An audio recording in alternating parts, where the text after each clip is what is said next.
সবাই হচ্ছে আমাকে অনেকে আমাকে ছোট বোন, তারপর হচ্ছে অনেকে আমার ছোট নিজের মেয়ের মতো করে দেখে। আমার হচ্ছে রহস্যময় গল্প হচ্ছে খুব পছন্দ।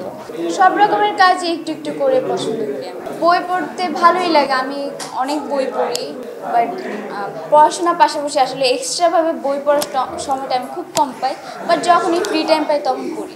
হ্যাঁ, নাটক কম করা হয়েছে, এখন আমার হচ্ছে পড়াশোনার প্রেশারটা অনেক বেশি, তো এখন পড়াশোনাতেই মনোযোগ দিচ্ছি। কাজ করা কমাই দিছি পড়াশোনার জন্য, তো ক্ষতি হওয়ার তো কথা না।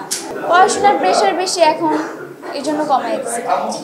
সব রকমের কাজই একটু একটু করে পছন্দ করি আমি।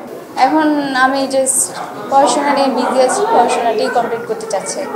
ভালোই নেই, কারণ সবাই হচ্ছে আমাকে অনেকে আমাকে ছোট বোন, তারপর হচ্ছে অনেকে আমার ছোট নিজের মেয়ের মতো করে দেখে, তো এই জন্য ভালোই লাগে। আমার হচ্ছে রহস্যময় গল্প হচ্ছে খুব পছন্দ।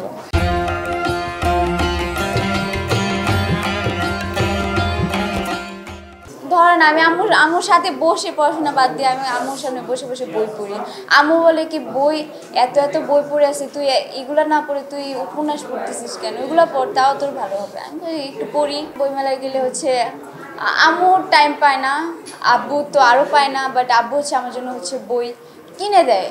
আব্বু বলে যে তোমার যেগুলো যেগুলো প্রয়োজন আমাকে বলবে, আমি তোমাকে কিনে দিব, বাট আব্বুর সাথে গিয়ে যে কিনবো ওই টাইমটা হয়ে ওঠে না। তবে আমার সব আবদার বেশিরভাগ মামাদের কাছেই হয়ে থাকে। ওটা সব মা বাবারই বকা দেয়, এটা নর্মাল। আমার বান্ধবীর সাথে আম্মু অনেক সফট। না, আমার নাম ভুলি না, আমি জাস্ট হচ্ছে মানে আমার চেহারা মনে থাকে, বাট আমার নাম মনে থাকে না। রাতে করি, সারা রাত করি। হ্যাঁ, 1টা থেকে 6টা পর্যন্ত করি। তারপর হচ্ছে 2 ঘন্টা ঘুমাই, আবার নাও ঘুমাই। তো একবার এক্সাম দিয়ে এসে দেন ঘুমাই। হ্যাঁ, এক্সাম দিয়ে একদম টেনশন ফ্রি হয়ে ঘুমাই। হ্যাঁ হ্যাঁ, আমি ঘুম খুব পছন্দ করি। আমার ঘুম পাইলে আমি ঘুমাই যাই।